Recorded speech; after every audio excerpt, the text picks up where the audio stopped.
அதிமுக முன்னாள் அமைச்சர் MR. விஜயபாஸ்கரை CBCID போலீசார் கைது செய்துள்ளனர். அண்மை செய்திகளாக பார்த்துக் கொண்டிருக்கிறோம்.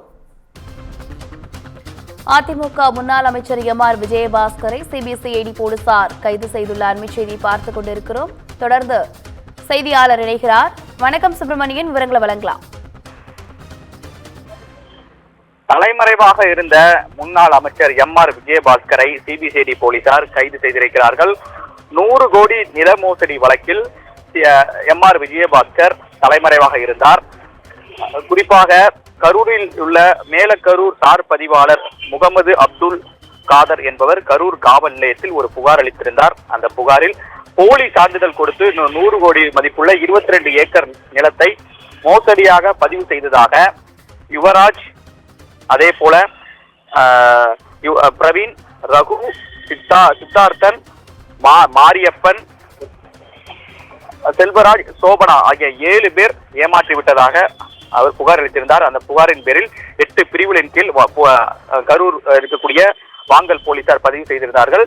அந்த வழக்கு விசாரணையில் முன்னாள் அமைச்சர் எம்.ஆர். விஜயபாஸ்கருக்கும் இந்த நில மோசடிகள் தொடர்பு இருப்பது விசாரணையில் தெரிய வந்தது. அதன் தொடர்ச்சியாக இந்த வழக்கு சிபிசிஐடிக்கு மாற்றம் செய்து டிஜிபி உத்தரவிட்டிருந்தார். சிபிசிஐடி போலீசார் இது தொடர்பாக பல்வேறு கட்ட விசாரணை நடத்தினார்கள். இதில் எம்.ஆர். விஜயபாஸ்கருக்கு தொடர்பு இருப்பது உறுதிப்படுத்தப்பட்டதை அடுத்து அவரை கைது செய்வதற்காக சிபிசிஐடி போலீசார் பல்வேறு கட்ட முயற்சிகளை மேற்கொண்டார்கள். எம்.ஆர். விஜயபாஸ்கரும் முன்ஜாமீன் கேட்டு நீதிமன்றத்தை அணுகியிருந்தார். ஆனால் நீதிமன்றத்தை அணுகிய நிலையில் அவருடைய முன்ஜாமீன் மனு தள்ளுபடியானது.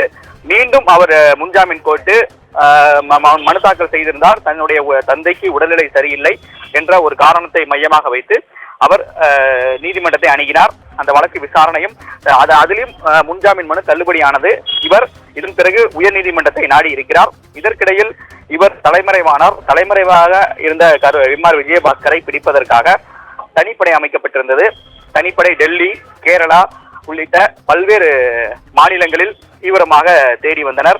இந்த நிலையில் கேரளாவில் பதுங்கியிருந்த எம்.ஆர். விஜயபாஸ்கரை சிபிசிஐடி போலீசார் கைது செய்திருக்கிறார்கள். கைது செய்யப்பட்ட அவரை தமிழ்நாட்டிற்கு கொண்டு வருவதற்கான நடவடிக்கைகள் மேற்கொள்ளப்பட்டு வருகிறது. அது மட்டுமல்லாமல் குறிப்பாக சிபிசிஐடி போலீசார் கைது செய்யக்கூடிய சூழ்நிலையில் அவரை கரூர் கொண்டு செல்வதற்கான திட்டத்தையும் சிபிசிஐடி போலீசார் வகுத்திருக்கிறார்கள். முதல் கட்டமாக அவர் தமிழ்நாட்டிற்கு கொண்டு வரப்பட்ட பிறகு விசாரணை மேற்கொள்ளப்படும், அவருடைய வாக்குமூலம் பதிவு செய்யப்படும். அதன் பிறகு நீதிமன்ற காவலுக்கு உட்படுத்துவதற்கான நடவடிக்கை மேற்கொள்ளப்பட இருக்கிறது. விவரங்களுக்கு நன்றி சுப்பிரமணியன்.